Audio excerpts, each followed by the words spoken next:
Hello student, myself Anita, G&R Group, management college. कल हमने पढ़ा था कल की अपनी वीडियो में फर्स्ट यूनिट का फर्स्ट टॉपिक प्राचीन शिक्षा। आज हम उसी को थोड़ा सा आगे और पढ़ेंगे कि प्राचीन शिक्षा में आज हम वर्तमान शिक्षा में शिक्षा का जो मीनिंग है वो क्या है। सबसे पहले अगर हम देखें तो शिक्षा को हर व्यक्ति ने अपने अपने अनुभव और अपने अपने दृष्टिकोण से उसे अलग अलग डिस्क्राइब किया है कि उसका मीनिंग क्या है। तो इसका अगर हम शिक्षा की बात करें तो शिक्षा अपने आप में बहुत ब्रॉड कॉन्सेप्ट है।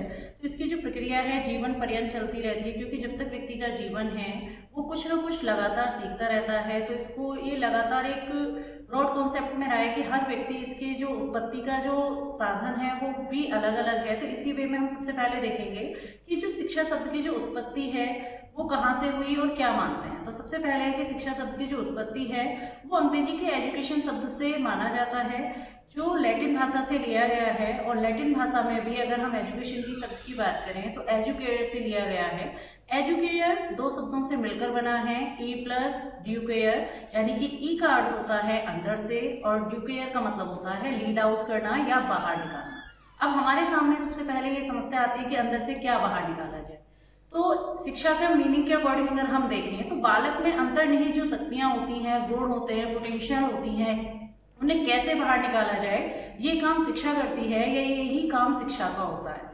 दूसरा अगर हम देखें जो हमारे भारतीय ग्रंथ हैं उसके अकॉर्डिंग अगर हम शिक्षा का मीनिंग देखें तो शिक्षा जो शब्द की उत्पत्ति है वो संस्कृत भाषा के शिक्ष धातु से मानी गई है। यानी कि संस्कृत भाषा में जो धातु का प्रयोग किया गया, जो शिक्ष धातु का प्रयोग किया गया है उसका अर्थ होता है ज्ञान अर्जन करना या विद्या प्राप्ति करना।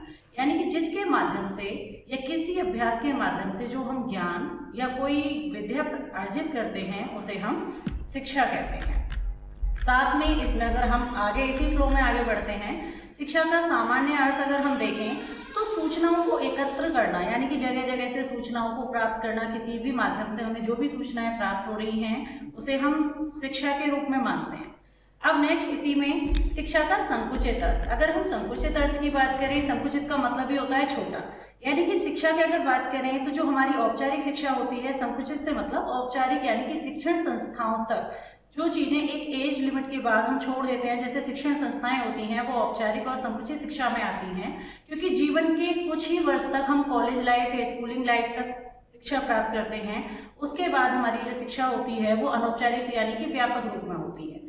साथ में जो हमारी संकुचित शिक्षा होती है इसमें बहुत सारी बाउंडेशन होती हैं, जैसे शिक्षण विधियां क्या होंगी, हमारा सिलेबस क्या होगा, सिलेबस के बाद जब हमारा मूल्यांकन होता है तो हमें एक रिजल्ट प्रोवाइड किया जाता है।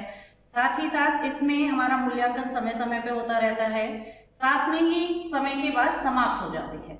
इसी में आगे अगर हम देखें शिक्षा का दूसरा रूप होता है व्यापक अर्थ। व्यापक अर्थ में अगर हम देखें तो शिक्षा हमारी जीवन के साथ प्रारंभ होती है और जीवन भर चलती रहती है। यानी कि जैसे जैसे हमारा जीवन प्रारंभ होता है और जब तक हमारे जीवन का अंत नहीं होता, हम मरते दम तक भी लगातार कुछ ना कुछ जीवन में सीखते रहते हैं। इसी में कुछ परिभाषाएं हैं शिक्षा की। तो सबसे पहली परिभाषा है सुकरात के अनुसार, यानी कि सार्वजनिक प्रामाणिकता के उन विचारों को प्रकाश में लाना जो प्रत्येक व्यक्ति के मन में निहित हैं। कहने का तात्पर्य यह है सार्वजनिक यानी यूनिवर्सल जो चीजें हैं जो प्रत्येक व्यक्ति के मन में हैं, उन जो प्रत्येक व्यक्ति के अंदर समाहित हैं उन विचारों को प्रकाश में लाना, यानी कि सबके सामने उन्हें प्रकट करना। जैसे सपोज करो कि हर व्यक्ति ये मानता है कि समाज में दूसरों की सहायता करनी चाहिए, एक दूसरे का सहयोग करना चाहिए, बड़ों का सम्मान करना चाहिए। तो ये सब चीजें कहीं ना कहीं हर व्यक्ति के मन में होती हैं और शिक्षा के द्वारा हम इन चीजों को बाहर निकालने का प्रयास करते हैं। दूसरी डेफिनेशन है फ्रोवेल की। शिक्षा वह प्रक्रिया है जिसके द्वारा बालक की जन्मजात शक्तियों को प्रकट किया जाता है। यानी कि पहले भी हम ये पढ़ चुके हैं शिक्षा के मीनिंग में, यानी कि शिक्षा एक ऐसी प्रोसेस है, एक ऐसी प्रोसेस के रूप में काम करती है जिसके द्वारा बालक में जितनी भी जन्मजात शक्ति है, क्योंकि हर व्यक्ति में अपनी कोई ना कोई क्वालिटी होती है, हर व्यक्ति दूसरे व्यक्ति से भिन्न होता है और उन्हीं भिन्नताओं के कारण हर व्यक्ति अपने आप में स्पेसिफिक होता है। यानी कि उन्हीं स्पेसिफिक शक्तियों को बाहर निकालना ही शिक्षा कहलाता है। नेक्स्ट डेफिनेशन इसी में स्वामी विवेकानंद जी की है। वो कहते हैं कि मनुष्य में पूर्व निहित पूर्णता कि अभिव्यक्ति करना ही शिक्षा है।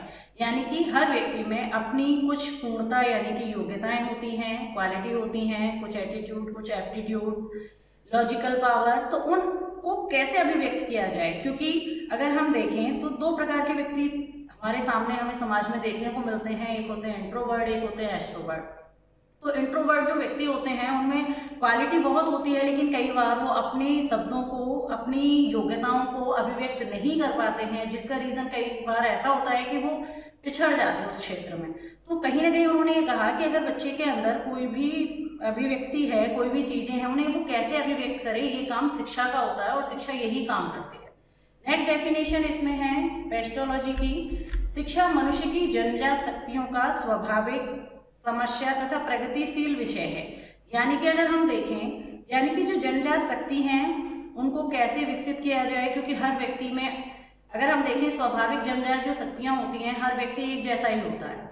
शिक्षा के द्वारा उसे विकासशील बनाया जाता है, प्रगतिशील बनाया जाता है, और जिस व्यक्ति को या जिस बालक को जैसा एनवायरनमेंट मिलता है उसकी प्रगति उसी प्रकार से होती है। यानी कि एक एनवायरनमेंट उसे ऐसा दिया जाता है जिस एनवायरनमेंट में वो अपनी शक्तियों का विकास कर सके। रविन्द्रनाथ टैगोर, शिक्षा का अर्थ बालक को इस योग्य बनाना है कि वह स्वयं के सत्य की खोज करे और सत्य को आत्मसात करके व्यक्त कर सके।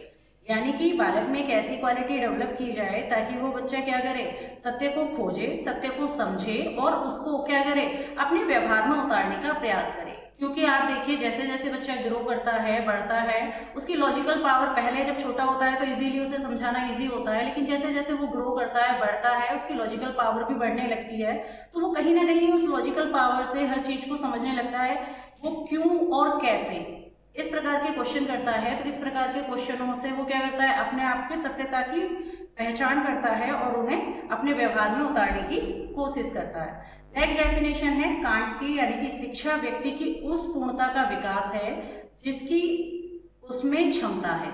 यानी कि अगर हम शिक्षा की बात करें, यानी कि एक ऐसे व्यक्ति पूर्णता डेवलपमेंट की बात करें जिसमें बच्चे की, अगर हर व्यक्ति में अपनी अपनी क्षमताएं होती हैं और उन्हीं क्षमताओं के अनुसार बालक अपनी पर्सनैलिटी का विकास करता है, यानी कि अपने व्यक्तित्व का विकास उसी के आधार पर करता है। अब इसी में हम आगे देखेंगे शिक्षा की कुछ मुख्य विशेषताएं होती हैं। पहली विशेषता है जीवन निरंतर चलने वाली, यानी कि हमारी शिक्षा क्या है, एक ऐसी प्रोसेस है जो जीवन भर निरंतर चलती रहती है। किसी भी कोई भी जीवन में ऐसा पीक नहीं होता है जहां हम कुछ नहीं सीखते हैं। जीवन के हर मोड़ पर, हर पक्ष पर हम लगातार कुछ ना कुछ सीखते रहते हैं। नेक्स्ट है दूसरा पॉइंट, शिक्षण संस्थाओं तक ही सीमित नहीं है। यानी कि हमारी जो शिक्षा, अभी हमने पहले भी देखा है कि हमारी जो शिक्षा है वो केवल शिक्षण संस्थाओं तक ही सीमित नहीं है, वो अनौपचारिक रूप में कहीं ना कहीं हमें खेल के मैदान पर, सिनेमा घरों में, स्कूल के बाहर कहीं भी हमें कोई ना कोई शिक्षा प्राप्त होती रहती है। नेक्स्ट नंबर थर्ड, सचेतन प्रक्रिया, यानी कि कॉन्शियस। जब हम कोई भी चीज ग्रहण करते हैं तो कहीं ना कहीं हमारा जो माइंड है वो कॉन्शियस अवस्था में होता है, यानी कि सचेत होता है, जागरूक होता है, जो शिक्षा की अपने आप में एक क्वालिटी मानी जाती है। विकास की प्रक्रिया मानी जाती है, यानी कि विकास यानी कि डेवलपमेंट, यानी कि शिक्षा क्या करती है, हर व्यक्ति का कुछ ना कुछ विकास करती है। शिक्षा के द्वारा ही व्यक्ति अपने आप का विकास कर पाता है। नेक्स्ट है गत्यात्मक, यानी कि डायनामिक प्रोसेस, जो कभी नहीं रुकती है, लगातार धीरे धीरे गति करती रहती है। हो सकता है एक क्षण कभी हम धीमा सीखें, कभी तेज सीखें, लेकिन ऐसा नहीं है कि वो गति रुक जाती है, यानी कि लगातार गति के रूप में कार्य करती है। परिवर्तनकारी प्रक्रिया, यानी कि शिक्षा हर समाज, जैसे ये माना जाता है प्रयोजनवाद के अकॉर्डिंग कि देश काल परिस्थिति के अकॉर्डिंग सत्य भी परिवर्तनशील है, रूल रेगुलेशन चेंज होते रहते हैं, वैसे ही शिक्षा भी ये मानते हैं और शिक्षा की प्रोसेस भी ये है कि परिवर्तन जो चीज है वो लगातार हमारे समाज में हमें देखने को मिलता है। ये भी इसकी एक विशेषता है।